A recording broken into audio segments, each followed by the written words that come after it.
Hello, hello, hello. Good, beautiful day, you beautiful souls. This is Charla Anderson, host of the Charla Anderson Show, collector and connector of fascinating people. And everyone is fascinating, especially you.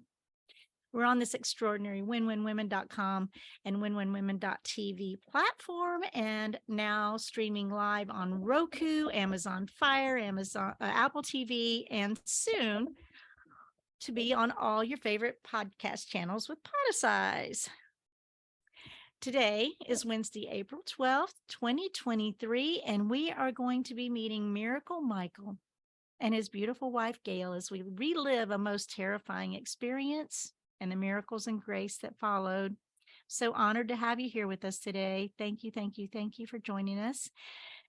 If you will hang on till the end, till we finish our conversation, we're going to introduce Mary Margaret, an integral part, one of our best friends, an integral part of this whole experience. And we will have some live conversation. Stay on till the end and enjoy that. You're welcome to chat in the Zoom. If you'd like, I don't have it live. I'll read it later, but I'd love to hear your comments. And if you know me, you know that we do a little calming breathing exercise just before we start this show. And it's 22 seconds. We're going to breathe in calm for 7 seconds. We're going to hold for 4 seconds. We're going to breathe out gratitude for 11 seconds. So join me, if you will, in breathing this little breathing exercise. It will help ground us and center us. So let's do it. Breathe in 7 seconds of calm. Hold. Breathe out gratitude, release. Thank you, thank you, thank you, thank you, thank you, thank you.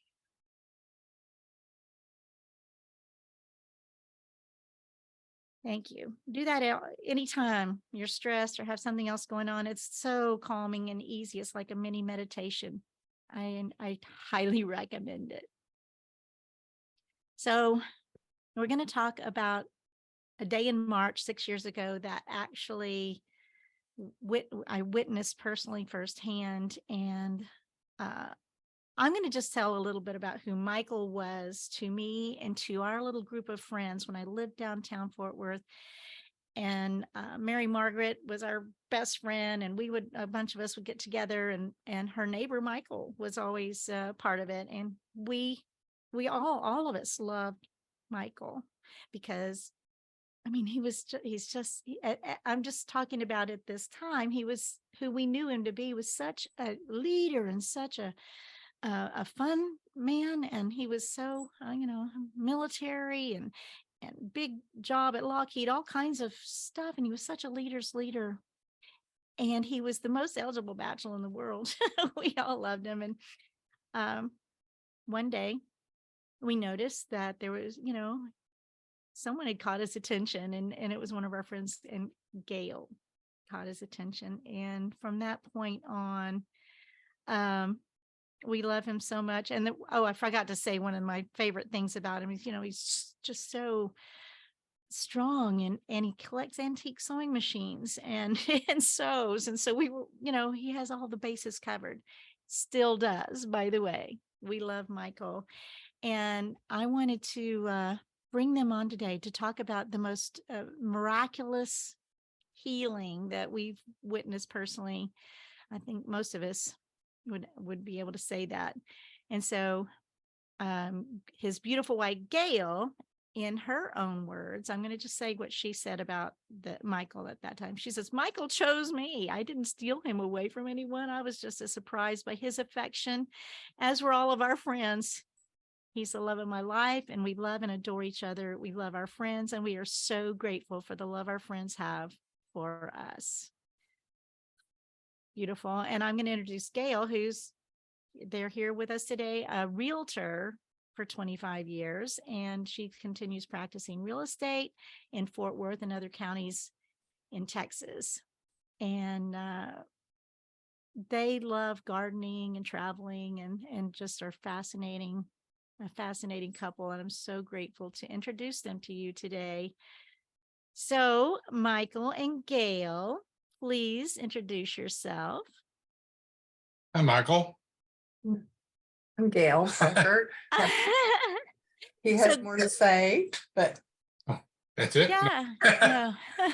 So, Michael, tell us a little bit about who you are in this world and Oh, what brought you to that moment in time in March 6 years ago that was so actually, unexpected. maybe 7 years ago. March 5th, 2017. It was a Sunday afternoon, about 4:15. I basically threw up for about 8 or 10 times. So I calmed down for the next 2-3 minutes. I threw up again for the 8 or 10 times. Fell on the floor in my kitchen. So Gale is away for the real estate, but coming back right about now, comes back. Well, you take it from here. Gale found you on the floor of the kitchen. So what happened there, Gale? What do we? I was confused. He said, help when I opened the door from the garage, and I came to his side, and I started trying to ask him questions. He really didn't know the timeline of how long he'd been in the floor, and Just a couple minutes. but I didn't know. I mean, I'm walking into it, so I had no idea, but I started trying to take his vital signs. I couldn't get any pulse in his arm, but he was talking, and so I knew he was there with me, and I tried to get a pulse everywhere. I couldn't get it in his neck, so I put my Fitbit on him. I know this sounds like a silly thing to do, but I thought, well, my Fitbit will take his pulse, and it didn't take his pulse on either arm, and I thought it was broken, and I put it on my hand on my arm, and it took my pulse. So I thought, well, that's confusing.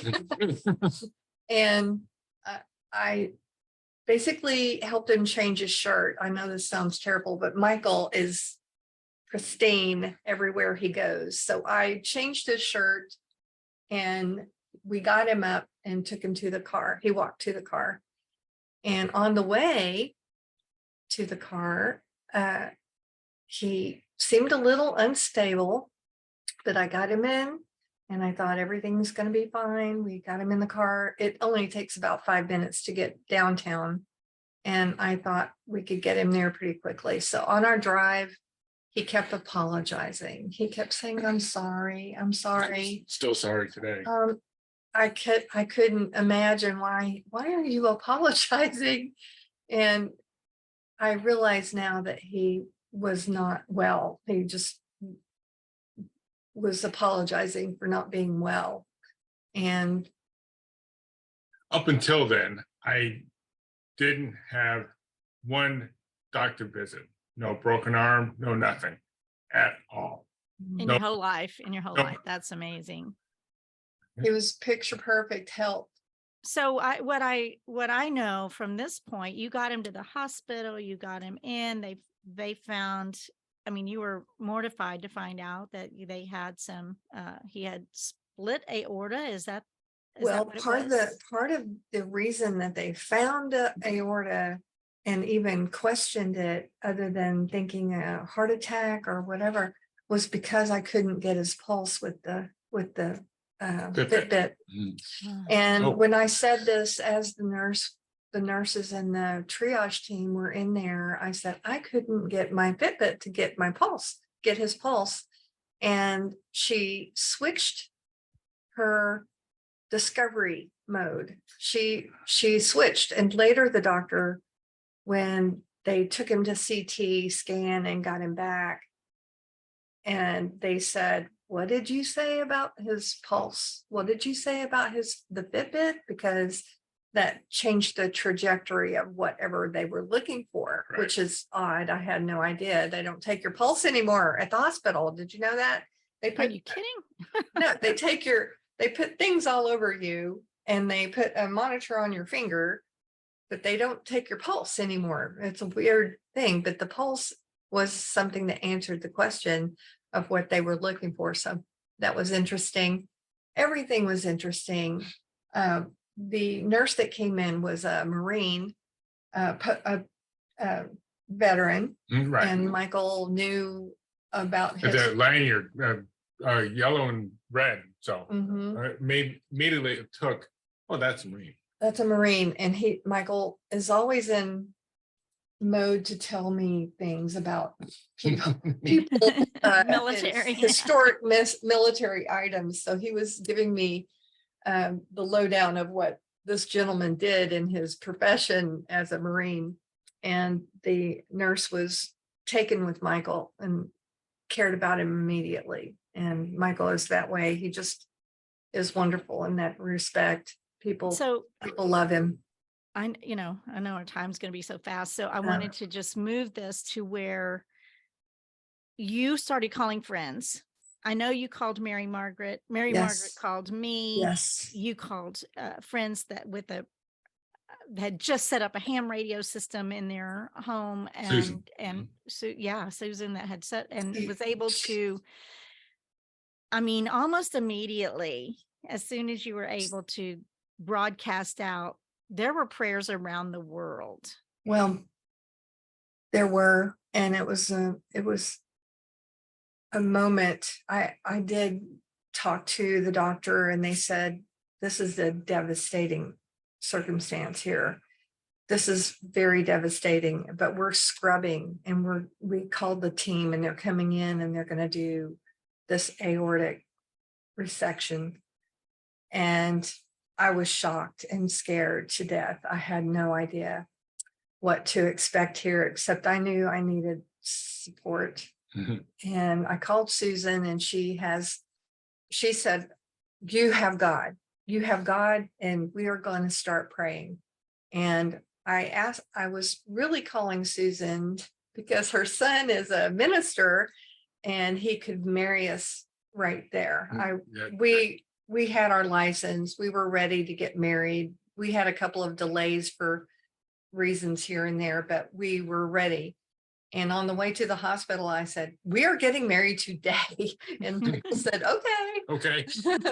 And we were just. So I walked in. Mary Margaret put the word out. I was like, she says, Mary Margaret's in, she said, Michael's in the hospital. It's not good. And so I dropped everything and ran up there. Yeah. I asked her to pull over while I talked to her, because she loves us, and I didn't want her to be upset and driving and upset.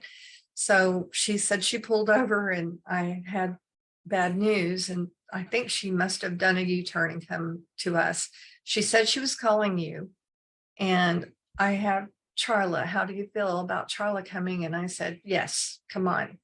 I knew she would be supportive, and I know she loves us. So I needed to rely on someone to help me. She loves us. So that would be a good person. She has a clear thought process. So her bringing you in was wonderful.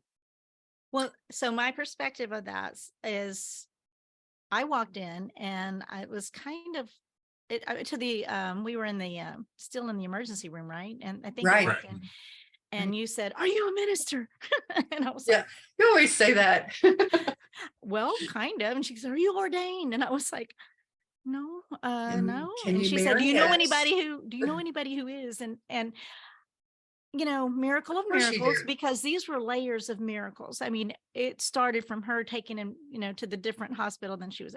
All these layers of miracles are incredible when you really step back and look at the puzzle putting. And intricately, every single step of the way was miraculous, because we had one thing is miraculously miracle, a series of miracles, a series of things that continue to present themselves. Like you say, you have a left and a right. If you go left, this is going to, this was all miraculous. Every little piece of this went forward and scared us to, my dad, so I called my minister, Pastor Reyes, and it was a Sunday night, right? So I Mhm. called and I was like, hey, this is a situation. I have a couple here, these friends of mine, very close friends. They have their marriage license in hand, and they're in a situation that is pretty, it would be really hard moving forward without, you don't have other family, Michael. You don't have other family members that And could have no, come in not and done. It was just Gale. just one uncle. That's it. And so them getting married over the Facebook Live or whatever it was, I'm not live, but Facebook, I think it was, Proxy. and getting it was legal. It was all done. It Mhm. was all pre-planned, and obviously it was all preordained, as we now know. But so we got you married so that Gail could also be responsible for making decisions for you Right. during this time frame. So after that, everybody was just wringing hands and devastated. And I'll let you remember say your that. perspective of me, but right then in my remembrance is you said, well, oh my God. And I was like, no, I mean, I truly, didn't I do that? I feel like something came over me, and it was, divinely, I'm sure, I don't but remember it being shocking to me that you yelled at me or anything, but I do remember you saying speak what you want, not what you don't want. Don't speak. different, You speak life, not death. You speak right, bold Right. faith, no fear. You speak what God says. And you said, but the doctor said, and the science right. said, And I was you like, said that was the doctor's truth. You that's the doctor's truth. That's not God's truth. And God created those doctors, and God created science. truth. And if, and I'll jump to the next day, and we can come back if there's more there. But the next day I was watching, or might have been in the middle of the night, we were all there It watching was a an night. ultrasound Mm-hmm.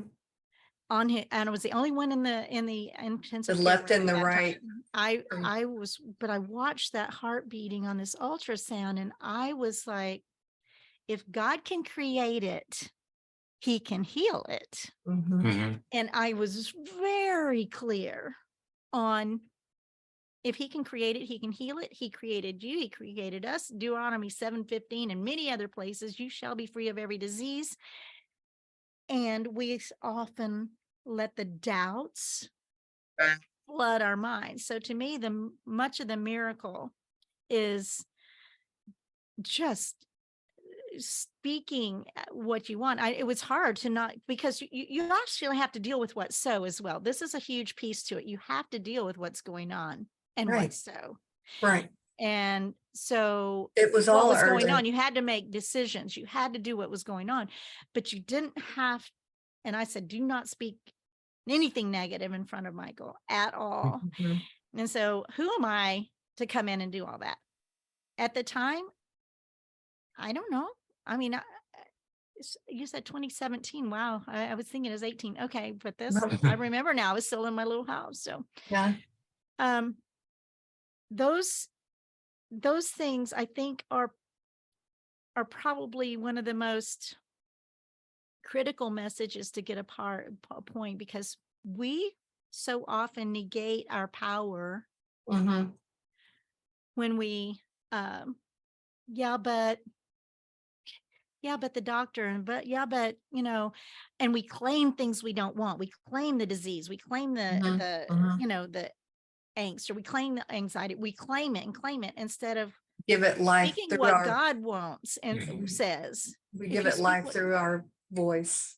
Every word matters. Every Mhm. word matters. And my last show last week, I talked about that extensively. I mean, speak what you want, to speak life, so then, and then I come back and fill in anything else, but this is my remembrance. well, So one I more wanted thing. to say our friend that was in St. Joe had gotten her ham radio license, and she was when she said, "You have God, and I'm going to pray." She was the first person I reached out to, and I do believe miracles happen. I mean, right there, and she made her ham radio. She has a prayer group. She went straight to them. And this went up the East Coast and people were actively praying. Mhm. And my girlfriend that's down in Mexico at the time, she went right into light a candle at, the altar. Lindsay, No, Lucy. Lucy, yeah. Yes. And she went right in and lit a candle and said a prayer. You were praying. Mary Margaret was praying. I mean, Jackie Joe was telling us the same thing. And she actually said to visualize the future, where you're going to sit and what you're going to do for your anniversary next year and sit by the pool. These things were helpful because I was listening to you. I was being very careful of what I said. I tried to be very careful, and I try not to give it any life to any fear. But I did see fear. It wasn't like fear wasn't there. We were afraid. We were terrified. We were terrified. You were terrified, but we didn't speak it. Say it. We didn't claim it. I'll say it that way. We didn't claim the terror. We claimed bold faith, no fear. And because who I say I am and had said for many years, who I am is bold faith, no fear. It came naturally, I suppose, to speak it like that. And the biggest piece that I remember, I think it was 2 days after, so maybe Tuesday or something, we remembered that we found out that Marine recused himself, that Marine nurse recused himself from that case because Michael, Miracle Michael, we call him now, he always says, had a less than 1% chance to survive till Monday morning. Less than 1% chance to survive till Monday morning. And with every doctor, every person that showed up on Monday was shot. The doctor says maybe Tuesday, Dr. Lynn, you're still here? Oh, that's good. Well, we did leave out something major. I just thought about that. The stroke. Yeah. The stroke happened. I just thought about that too. They stopped completely scrubbing. Never mind. Had to explain to me why they couldn't go forward, which was devastating. The body was too weak to understand the stroke. Right. After my stroke. The brain, after a brain event where you have bleeding in the brain, you can't intubate, no one can go on life support after that. I had no idea. You think all the time that life support is, for everyone, you can go to the life support if you need to, but you can't. Not with a heart event and a brain event at the same time. So, of course, I asked, and he said, if we can't do the surgery, because if we were to do the surgery, he would stroke out and die. And I said, if he goes into distress tonight, we will have to let him go. And I said, no, you will not let him go. And I remember saying, you will not let him go. And that was before I got there too. I didn't. And he said that we wouldn't be able to save him. And it was just, that part was devastating. I didn't know how to convey that to you without saying it. So I'm glad you stopped me from saying it.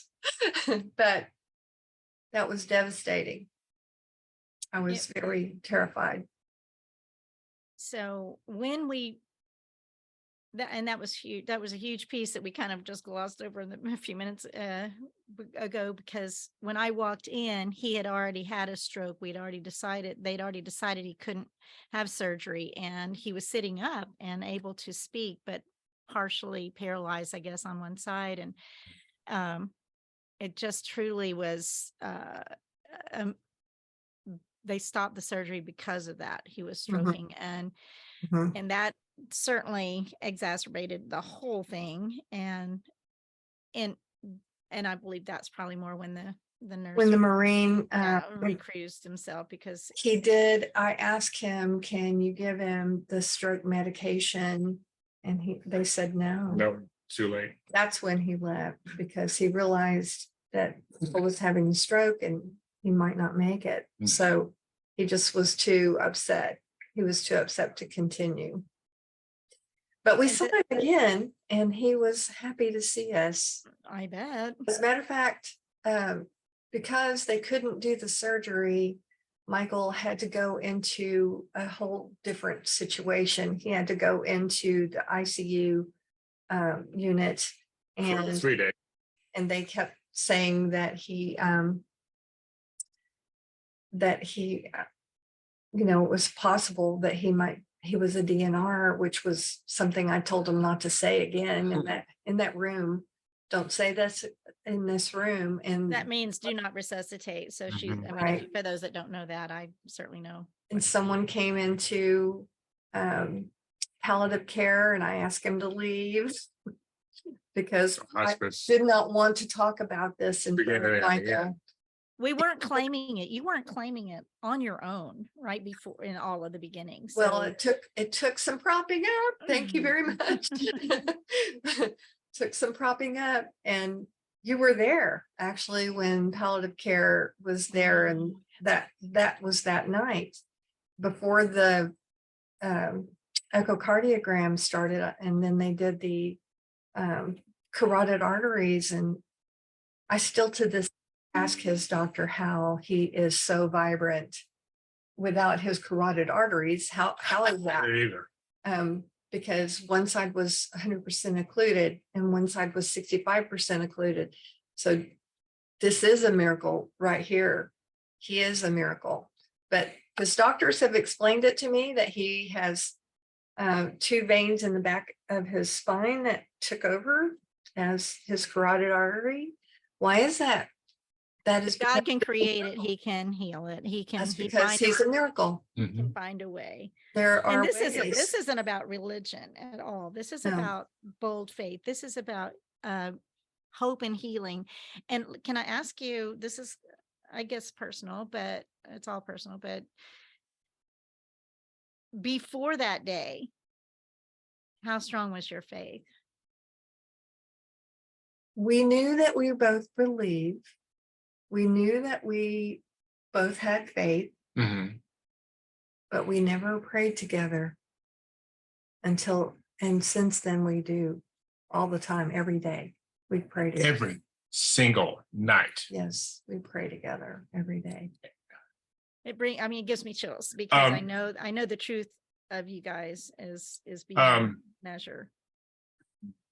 Well, for the most part, for the first 6 or 8 months, you led the prayer. But ever since then, well, we prayed together, but mostly our prayer, my prayer. But every night, thank God for one more day. That's right. And I thought that was miraculous of him. What a brilliant thing to say. Thank you, Lord, for one more day.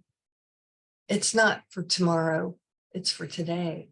Thank you for Maybe not tomorrow, but today is, yes. But the brilliance of it, the brilliant part of it to me is that it might mean tomorrow, but it does mean today. It means thank you for today.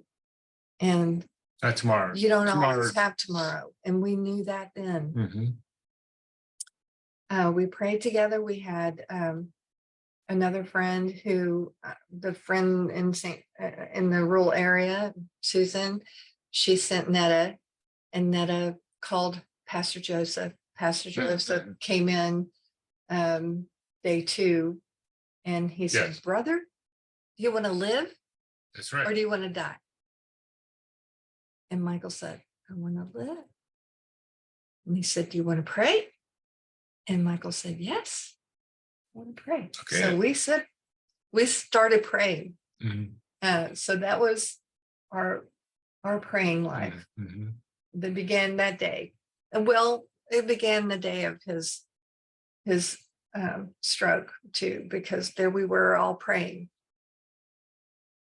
But So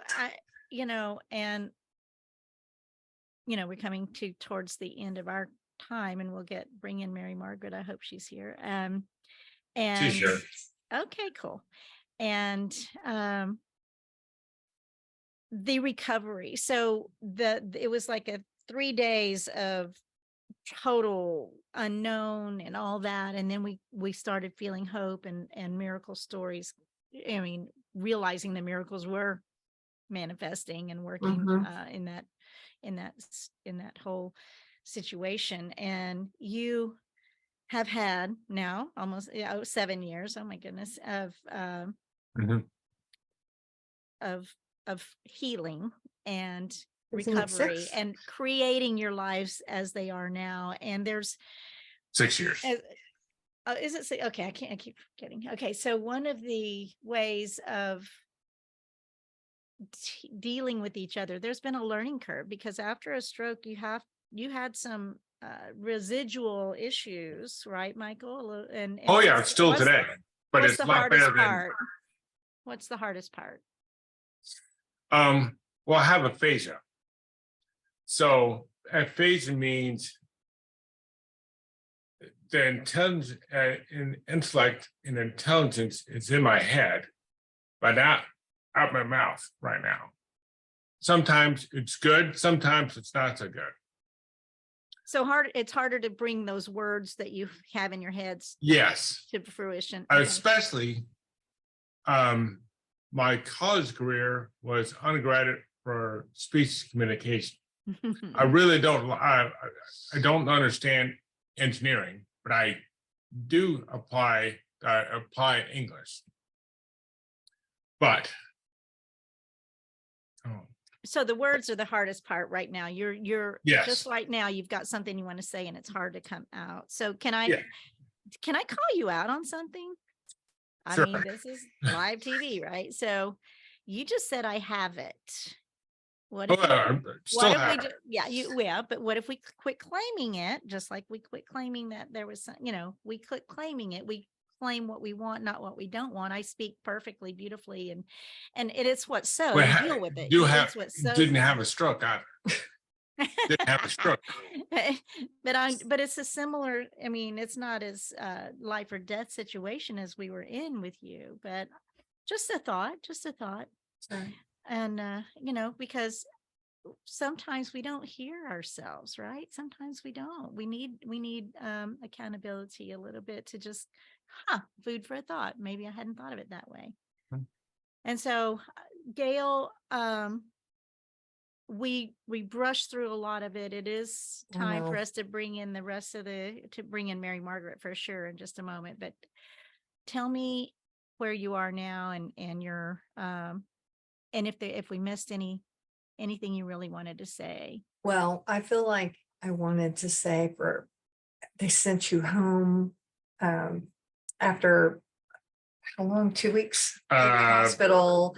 13 and days. I had 14 I had to days. keep him alive because he is For 10 a weeks. strong man who likes to pick things up that are 100 pounds. And I knew any one of those mishaps could happen during that time. And I had to keep him alive to have the surgery in 6 or 8 weeks. No, 10 weeks. From 17 March 10 weeks. until 15 May. My challenge was turning from that sweet girlfriend who never bossed anybody around to sort of bossing him around a little bit, because I would turn around, literally he would have 100-pound something picked up in midair, and I would say, put it down. No, put it down. Aren't you glad she did? Aren't you glad she has your back, and y'all have just evolved into the sweetest couple, and you're so fun, and you always were. But oh my gosh, our hearts are so blessed and warm with you. We did have a pre-surgery party, and you were there. We had friends, Mary Margaret. It was sort of a round table. I can't recall what we had to eat, but a lot of our friends that we knew were Michael calls the usual suspects. Usual Suspects was the name of the group. That's right. The usual suspects. And a lot of the group was there for the dinner, and we're gonna repeat that as many times as we can. You know, we love everyone that was a part of our healing, and thank you for being there together and holding my tongue and helping me stand still and pray, because prayer is so important. And it's not that you're going to always expect God to answer the prayer, but because it is his will, because sometimes prayer is not the answer. Everybody does the prayer, everybody prays, but their prayer is not always answered. It is God's will. So we knew, didn't we, that Michael had more to do in his life. We knew that God had favored him and that he had more for him, more plans. So I'm believing that you have a faith, a bold faith, and a bold faith prayer that Michael's speech will be completely, fully recovered. And if anyone, all you guys out there that are prayers, and I want to, I'll just interject something that I ran across in my mind, I guess it was downloaded, that thank you is the best prayer we can ever have. And if we say thank you and we can see the future of what we want, thank you that it's already done, is one of the best prayers we can pray. Yes, Michael. I had my incident on Sunday afternoon. I didn't remember Monday at all, but on Tuesday, for the first 3 or 4 days, I can only say thank you. Anything else is not really, but thank you. Just thank you. Constant mantra. And I'm telling you, there's a quote somewhere that says, if you say thank you, if the only prayer you ever say is thank you, it's enough. So I that's kind of a cool ending to our time of this time right now, because if you just said thank you and you were so grateful to be alive and to be a part of our family still. And I've never heard of anybody that didn't just adore you and adore Gale, and you are loved beyond measure, and you're a walking and talking miracle. And the story, everybody right now, it feels like so many people need help, hope, healing, hope. And a lot of us need healing. So I hope this story generates amazing hope for the people that listen, and that they'll maybe will even share it, because this is a big story to me, and it's part of our lives. We lived it. And so really, we're just going to kind of close this part of it, and I'm going to open up to Mary Margaret to come on. And I'm grateful for everyone that came. And if you have a miracle story that you want to tell, email Charla at charlaanderson.com. I feel like we need hope, and I'm a clearing for miracles. Someone gave that to me in 2007, and I said I received that. If you can take a deep breath, I believe it's a miracle. So that is the end of this portion, and please stay tuned as we get Miss Mary Margaret on, and whoever else perhaps wants to come on. I better get my glasses back out for this part. And I'm excited. I see Mary Margaret. Okay, are you unmuted? Hey, unmuted. Awesome. Thank you. So Mary Margaret, we are miracles from day one, our friendship. So she's a real estate agent and owns Mary Margaret Davis Realty.com or whatever it is. It's a beautiful business, and you're welcome to speak that clearly. Who are you, Mary Margaret? Oh, I'm a next door neighbor to Michael Parker, and I'm the introducer, matchmaker of Gale Cavendish Parker and Michael Parker. And my husband Grant still pouts when he realizes that Michael no longer lives next door, because they were such good friends. Right. And the evening of the event, Charla called me and she said, "Are you sitting down?" And I've heard that saying, but no one's ever said it Gail, to me, Gail really. called you. Gail called you. Was it? I thought it was you. Okay, no, I called you. You called That's me. right. Yeah. Gail But it said, was a confusing day for yes. sure. And it was, it wasn't late, but it was semi bedtime in my It was world. And evening. so I took off and came down to the hospital. And I don't know, I wasn't here on the whole call, but at least in my experience, my cousin Lisa came and we all supported Michael. He was in the cardiac floor at Harris downtown. And prior to that, I'll always remember in Gale's story that as she realized there was a problem and headed to Harris Southwest, and Michael said, "I recognize that building," and it was the Texas and Pacific Lofts train station building. And she turned off on Henderson right then because he would obviously know that building, and every car that they passed or came by, he would have a story about it, and just such the steel trap mind. And by the time I got there, everything had already happened, and we mostly were supporting him on the cardiac floor.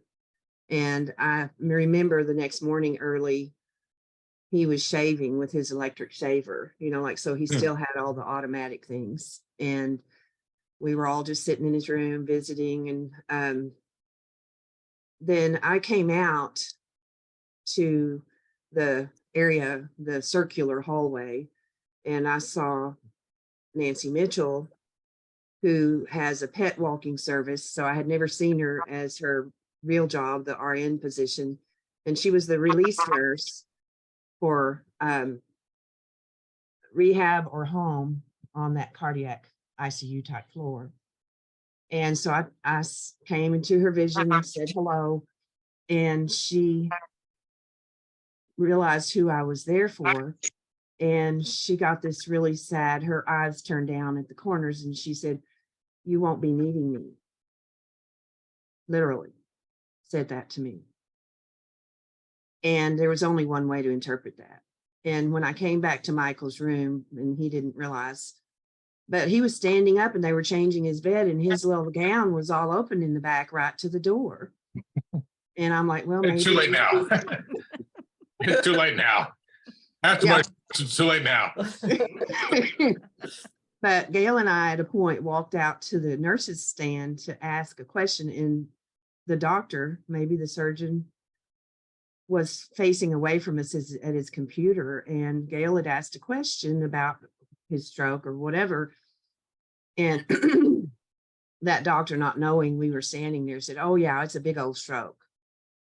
So I think in a lot of ways, they basically didn't expect him to leave that room. But he was, he didn't have any noticeable physical paralysis. And of course, we were there during the time later when the surgery was occurring after his scar tissue grew, for them to have something to suture the new part of his aorta to. And the preacher was there waiting, and we got to hear stories about his life and about how he stood up to a tornado right in the middle of his street and told it to go away, standing there in his underwear. And just really powerful prayer people there. And we got to watch the board and kept seeing that he was still in surgery and all of those things. But I was so glad that I could be there and that it worked out. And you went to that beautiful historic rehab facility for a time off on Lancaster, which they're no longer there anymore. But even the place where you were was such a prayerful feeling place to me. Mm-hmm. And then of course, Gale stole him from our next door neighbor, and we're still friends, but Grant still pouts. But I tell the stories. Probably it's kind of like when your little sister has heart surgery when she's 3, and every time we get around anybody that doesn't know, we ask Martha to pull up her shirt to show her scar. And so we're all, she was 5, 6 years old. But it's like, why don't we tell Michael's story again for the umpteenth time But he's been very patient about that because he's aware that this is a miracle. Mhm. Very much so. Oh, and you know, this whole little group that we formed when I met you in 2009, I think it was, at the TMP lofts. We became immediate best friends and just have been that way ever since. I mean, it's just one of those miraculous formations of friendships, who knew? And then I lived in the building and you sold all the condos and Me too. And Gale did too. That's right. but you didn't, neither one of y'all lived in the building, but I got Nope. to live there and it was amazing. And no, this was both of y'all are amazing in your positions as realtors. And what we knew Michael to be is a Navy and Marine and Lockheed and all these really high level positions. But he was the life of the party. He was invited, included in everything. And because Mary Margaret was right next door to him, they would, they were coming together. But the miracles never cease. In my estimation, Michael and Gale will be living infamy in this time, because I guarantee you those doctors, those nurses, that Marine, all of those people will tell this story throughout time. Mhm. And perhaps there'll be a time we'll get it into a book, because it's miracles are needed and miracles are everywhere. And when we take a moment to feel them, to see them, to live them, we help others. It lifts the rest of the world. So Mhm. I appreciate all of you, every one of you. Appreciate anybody who came on as our guests. We still, and who will listen to it in the future. Well, Charla, So- just 1 second. I want to acknowledge you for knowing how to boldly pray, Mhm. and how you taught us some things that we didn't know, and continue to teach us about how to boldly go beyond what we can see or feel, and how to leave it up and pass it up to the one that is the miracle maker. And I really appreciate and love you for that. Yes, we love you. Mhm. Oh, Thank you. Thank you. you. But I didn't, do you remember when it wasn't me that was there? But I was a vessel at the moment, right? When you open to receive, Mhm. it's amazing what can show up. And I've witnessed miracle after miracle. Mary Margaret's witnessed a whole lot of them with me about housing and different things just in our daily lives. And things that are totally unexplainable, like Mhm. I'm in favor. And yeah, we're just in favor because we choose to stand on what God says, not what on the world says. And we choose to he says, you shall be free of every disease. He says, you shall be abundant. All of the things that are the promises.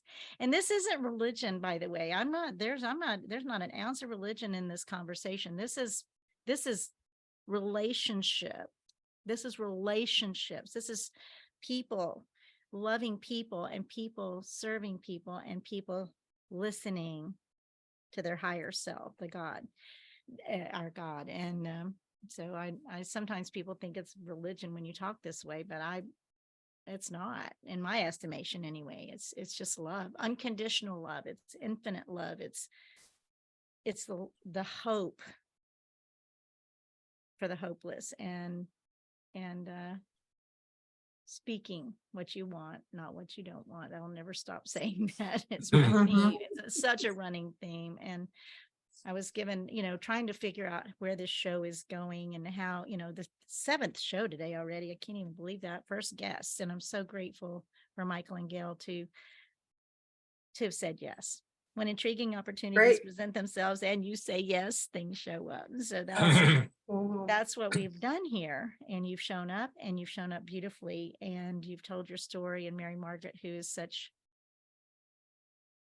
Everybody has miracle Mary Margaret too, right? So we got Miracle Mike. Yeah. it's been. She knows everybody. Yeah, she does. and Mary Margaret knows everybody, everyone.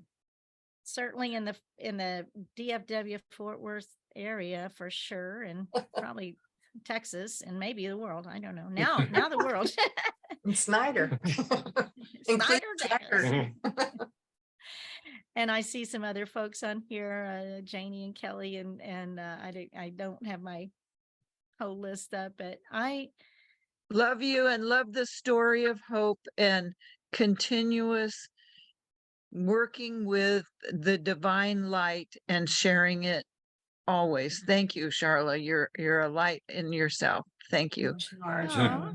Wow, thank you, Janie. Love you. Kelly, you want to speak up? You're one of the usual. You were kind of one of the usual suspects, weren't you? And maybe I don't know. She's even. Oh, hey, Kelly. Hey, Hello. Weren't Hi, you one of Kelly. the usual suspects? you're on mute. Mute. She has to find mute, unmute. Yeah. There you go. Hey, there we are. Okay, I love the story. Love seeing you guys. Hi, Hi. Mary, Margaret, and Charlie, your show. You know I support you all the time, honey. I know you do. Love you much. Love you back. So we'll just wrap this up, I suppose, unless someone has a big burning desire to. I'm good. All good. Okay. So every What's that? Wednesday on winwinwomen.tv and on Podetize globally coming soon. Well, Win Win Women is global. It's on Roku, Amazon Fire, and Apple TV. I believe even as we speak today. I don't know how to use those things, but hopefully it's there. And you know, who knows where we're going with this. And I love telling the stories, and I think having guests is more fun than just me being a talking head. So Well, you're going to have a hard time topping this one, Charla. that is for sure. I started with the big one, the big Yes. there. We live this miracle so strongly, and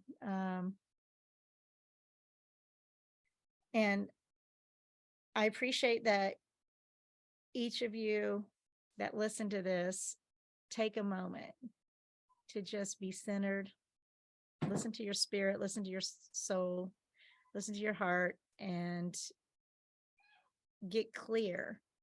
And gratitude, of course, when Michael was saying thank you, it was the only thing he could say. Gratitude is literally the key to everything else in your life. So and as I always end, by the way, every week, Wednesdays, 1:00 Central Time, join me. And it's on my website, charlaanderson.com will be all the replays as I finish editing things. So there's that. But I'm grateful again to each of you, and Gale and Michael. Thank you. I believe there's nothing but huge favor in your future, and that the experience of telling the story again in a more public setting is going to exponentially increase your work, your mission, the reason you're here. So Thank you, Charla. love you so much, and I'm going to Thank you, Mary. close it off. Hey guys. Bye. Thank you, everybody. And always remember, I got to end this way: choose joy. All the words you Always. say matter. Every word matters. Choose joy. So I'm going to end you now. Blessings. Blessings. Thank you. Love you. Thank you.